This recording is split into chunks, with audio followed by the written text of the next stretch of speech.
CLP నేత జానారెడ్డి మాట్లాడుతున్నారు. Live లో చూద్దాం.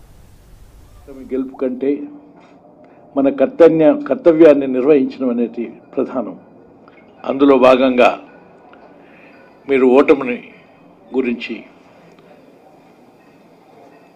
కొందరికి నిరాశ కలిగిన డెమోక్రటిక్లో దాన్ని స్పిరిట్గా తీసుకోవాలని చెప్పి నేను కార్యకర్తలకు తెలియజేస్తున్నాను. అందులో వచ్చిన అనుభవాల్ని తీసుకొని మన పార్టీని నిర్మాణ క్రమంలో ముందుకు సాగించాల్సిన అవసరం ఉందని ఈ సందర్భంగా తెలియజేస్తూ మరొకసారి కృషి చేసినటువంటి అందరికీ నా ధన్యవాదాలు తెలియజేస్తున్నాను.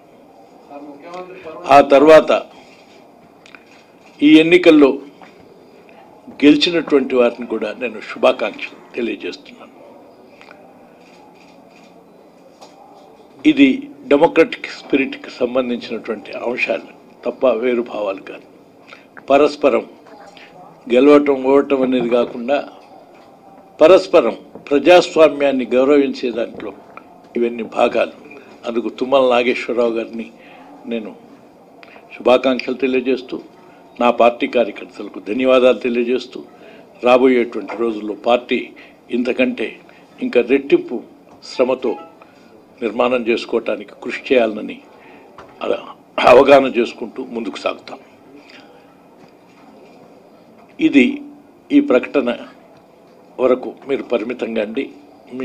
ఇంకా మీరు వేసే ప్రశ్నలకు కానీ విషయాలకు కానీ నేను మళ్ళీ వచ్చిన తర్వాత ఇప్పుడు నాకు అక్కడ కార్యక్రమం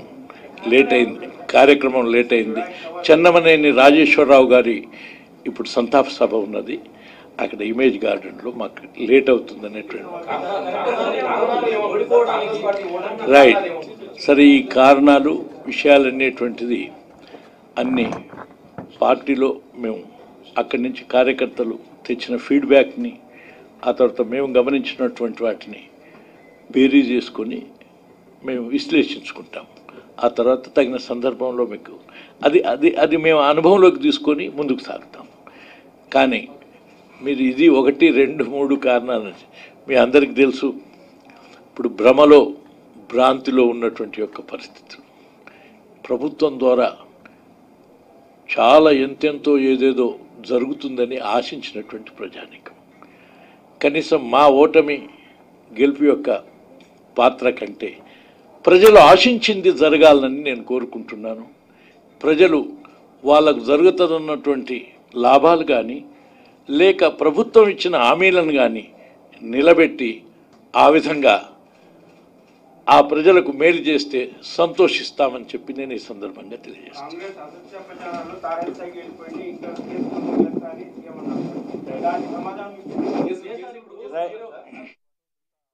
రైట్.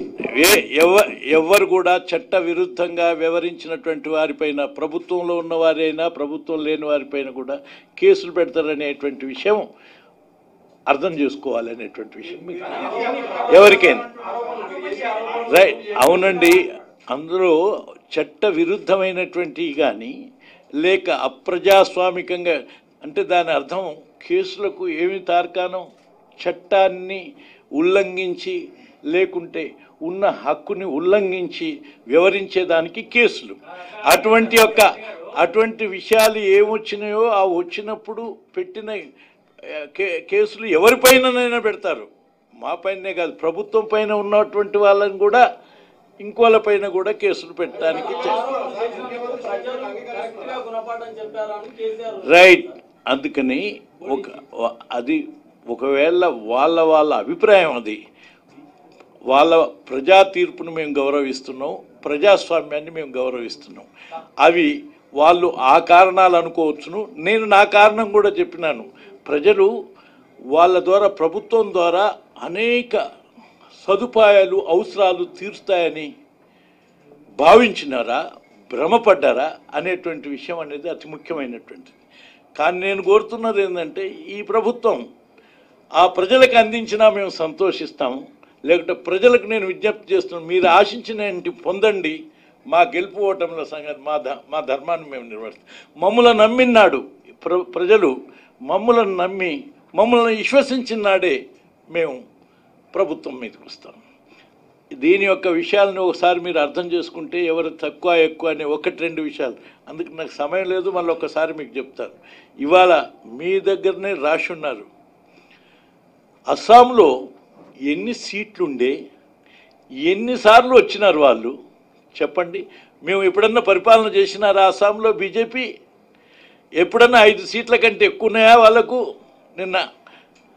అలాంటిది ఒక పరిస్థితి ప్రజలు నమ్మినప్పుడు, విశ్వసించినప్పుడు, ప్రజలకు మేలు జరుగుతుందన్నప్పుడు 5 సీట్లు లేని అస్సాంలో బీజేపీని గెలిపించిన ఉదంతం ప్రజలు ఉన్నది.